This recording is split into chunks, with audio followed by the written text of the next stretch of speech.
want a house. Baby. You know, something normal. I really do want that. Why On the Road? What attracted you to the movie? The book. I read the book as a freshman, and it was the most fun I'd ever had in school. I suddenly became very aware that that was, you know, that many doors were opened that I definitely wanted to go through. And I met Walter a few years later, and we clearly shared whatever that was, that got us going about the book. And yeah. So obviously, I mean, you read the books, that was part of your research, but what else went into it? I heard that you did, like, listen to a lot of recordings? There were hours of tapes that my character, who is named Lou Ann Henderson, not Mary Lou, did in her 40s, where she sort of recalled those years of her life in great detail. And those tapes got inside of all of us. It was like we were sitting around this table and suddenly looked around and just, like, couldn't help but sort of, like, start laughing. It was just, she was so...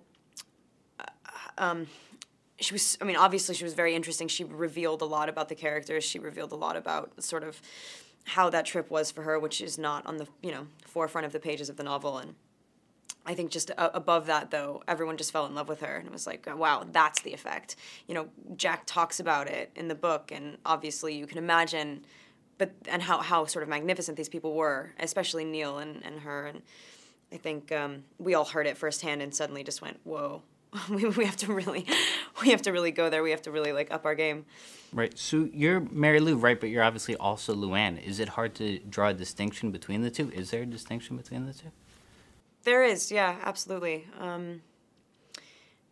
You know, that was something that the boys were really aware of and sort of had to remind themselves often that, you know, they were not playing Neil and Jack. They were playing Sal and Dean, and even Jack was really aware of the difference between the two. He made excuses to them the first time they read the book, like, look, I had to change a lot, and it's, you know, it's a story, and don't be mad at me because I was kind of mad at you when I wrote that. And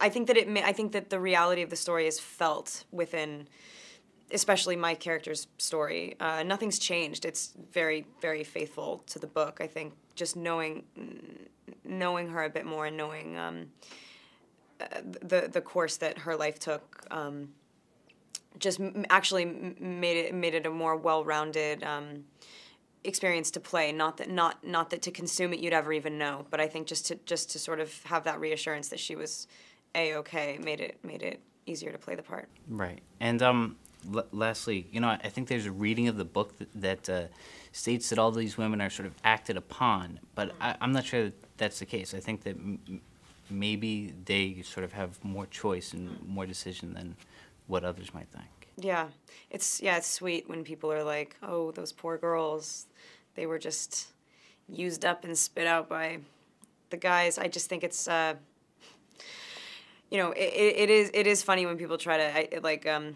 sort of identify with the female aspect of, you know.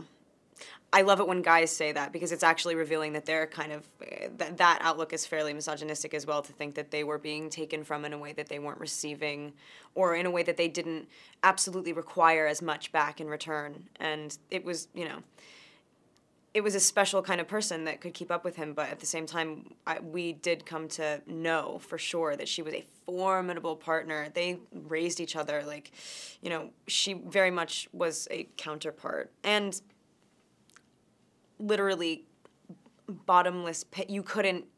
There was nothing that you couldn't have willingly. She was giving it to you. Like, it was like, yeah, pretty special.